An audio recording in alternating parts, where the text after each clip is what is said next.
a person that comes from the city, if they could see this whole entire thing unfolding, probably their impression would be just how lonesome the place really was.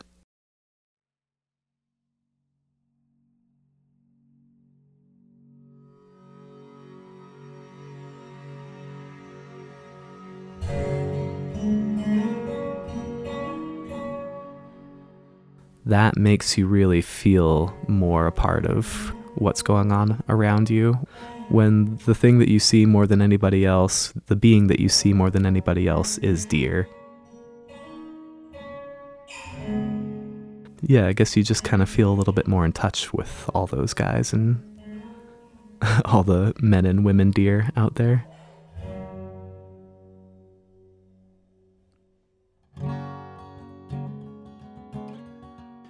This is Andrew. Andy, most of my friends call me. Andy's a carpenter. I'd say he's a fine woodworker. He's definitely a cheerful guy, a very talented builder. Usually some sort of beard. Reminds me of a little caveman. That's Ryan. He's the other half of this story. He's like one of those more responsible guys as far as our friend group goes.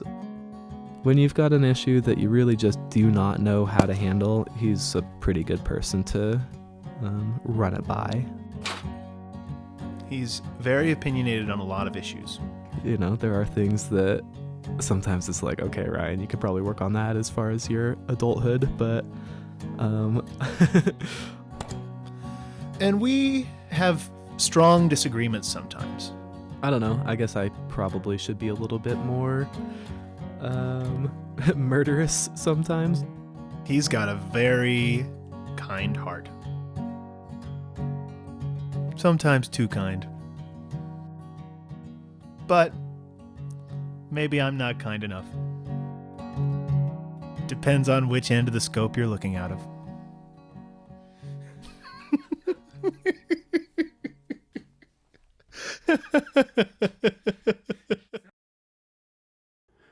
Ryan is a nurse by trade. And I run Ryan Graves Ranch and Farms. It's not a real farm, he just has a lot of pets. Let's say a catfish. I've got a catfish, a dog, a duck, a cat. The cat's name is Love, Love. because when he looks for it and he can't find it, he's looking for love in all the wrong places.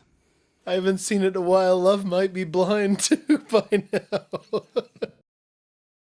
And then there's Bandit, the pig. Little pot belly. Big pot belly. Big fat son of a gun. Probably 140 pounds.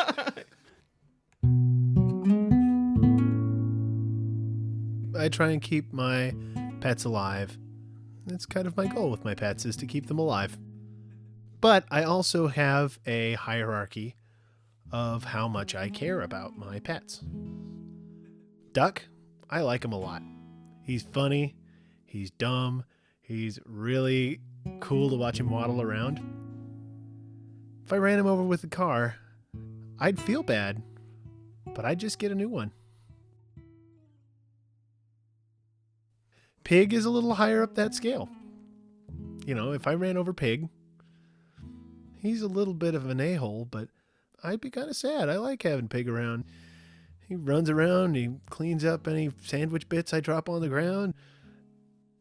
But if my dog got run over, I'd be devastated. That's my best friend. I try and make her sleep on the floor, but she sleeps in the bed. And if Catfish died, I'd catch a new one. And if he hadn't been dead very long, I might just eat him.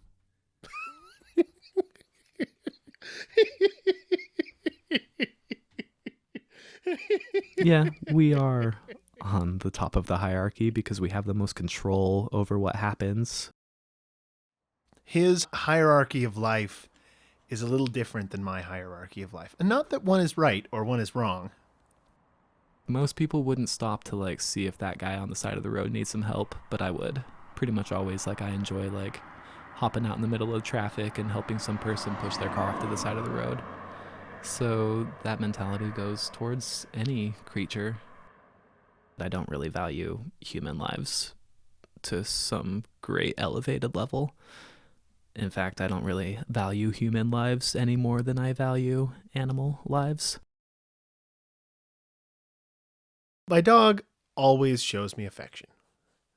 Doesn't matter if I'm happy or if I'm sad. And I guess it's much easier to love something that loves you back. Things that interact with me on an emotional level, I tend to have more of an emotional bond with them. And people interact with me on the highest emotional level. And that's probably why I have the highest respect for human life.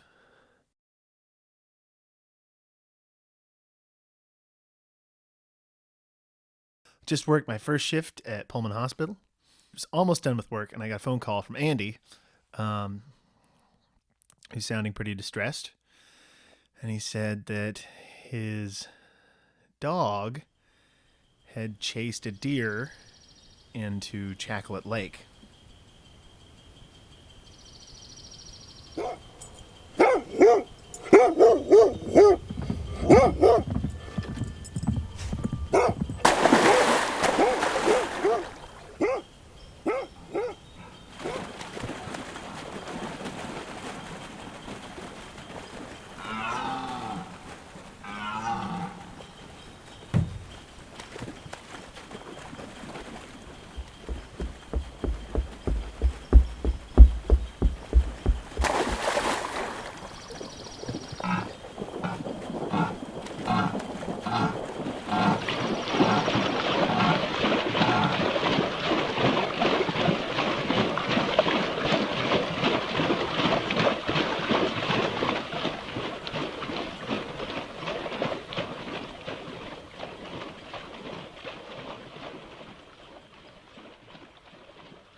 That was just like a moment of completely feeling lost.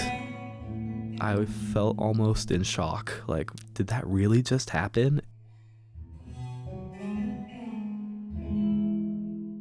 It warms my heart to know that people, would do that kind of thing for a deer. I mean, he risked jail, stealing a boat, paddling after a deer to save its life. And that says a lot about Andy's character. The kind of guy Andy is. I'd have waited till it drowned and dragged it back into shore, but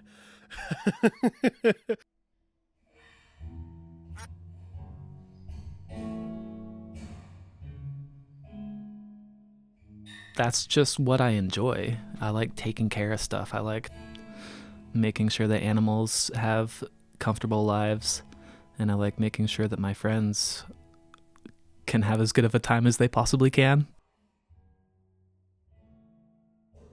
in the medical field, there's a term DNR, do not resuscitate. If I come into the room and you're not breathing, how much do you want me to do to try and save your life? I kind of put a deer that swam out into the middle of the lake on DNR status. It's a no code.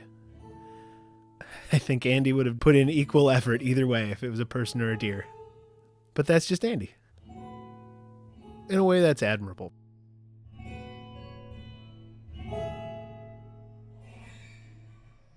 I don't know what it is. It is funny because, like, in that way, I'm like this big time humanitarian type thinker, I guess. Like, really, if anybody in this world was to need some help, I would try and help them as much as I could. But at the same time, if anybody were to pass away in this world, I wouldn't dwell on it.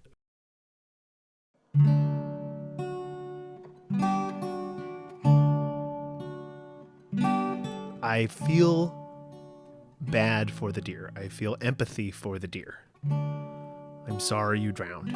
But it's the way the world works. It's the way life works. Well, I think death is shielded from everybody. I think that, they put people in a body bag. They put a blanket over somebody after they die. If they have a viewing, they'll paint them up and shield them with makeup. I think a lot of people don't really have an idea of what death is. If I were to die, I don't think that it's not something that I'm scared of whatsoever. Yeah, it's part of life. Everybody does it. It's as important as birth.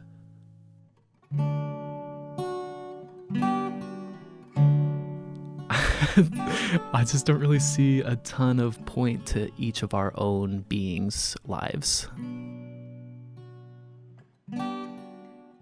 That is a funny thing. Like, if I think that if I put so little value on life, then why do I care that much about like a deer on the side of the road or whatever?